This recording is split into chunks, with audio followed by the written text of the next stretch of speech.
Dito.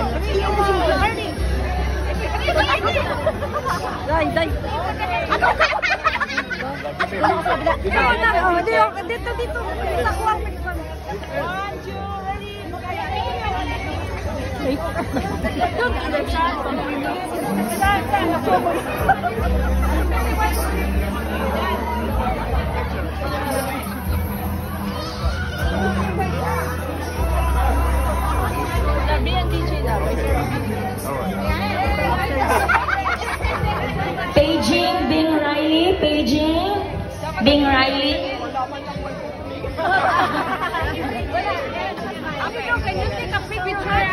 Hello. Paging. Okay. Start na tayo.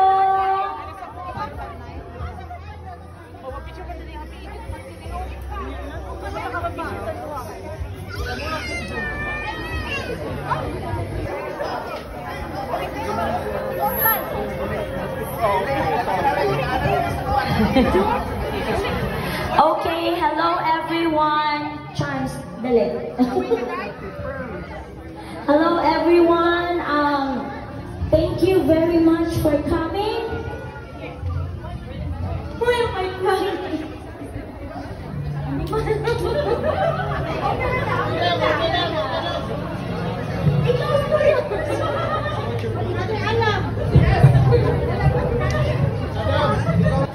Oh, sa tanang mga Bisaya diha, singgit! Kinsa itong pauliyon? Kinsa ka na itong pauliyon?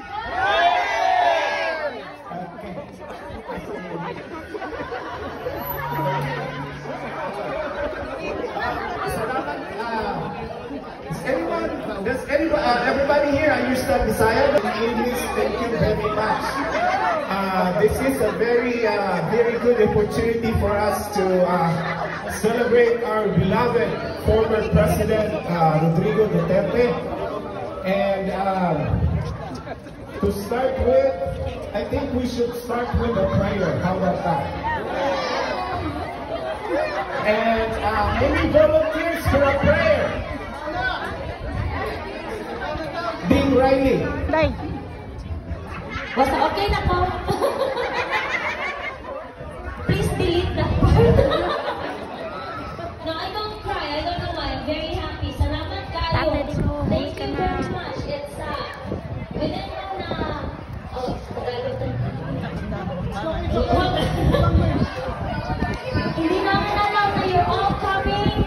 We thought it just started off as wala lang. Sapot. Yaw-yaw. And then finally we said, sige, let's celebrate Tatay Digong's birthday. So Charmaine said, Jam, celebrate ta. I said, where? She said, let's go to the park. I said, let's invite a few people. And everybody's here. So thank you. Thank you very much. On Facebook, I'm TedJS, just in case. Yeah, and then we own bread and butter here in Fresno. So some of you are very familiar to us. Yeah, so thank you very much. And let's start off with prayer and blessing. And I'd like to call in Miss Kimberly. Thank you for doing the blessing now. Okay, let us pray. Today, celebrate our former President Rodrigo Duterte, his 80th birthday. Today we remember him as a leader who once led our nation with great resolve and courage. We remember his strength and sincere love for the country and for the Filipino people, and the risks he took to make the Philippines a safer place to live.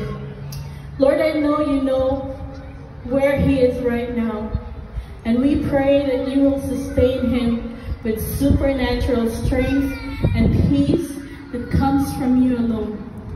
We do not know what lies ahead, but you know everything, and you see everything. I pray for your favor to rest on him today.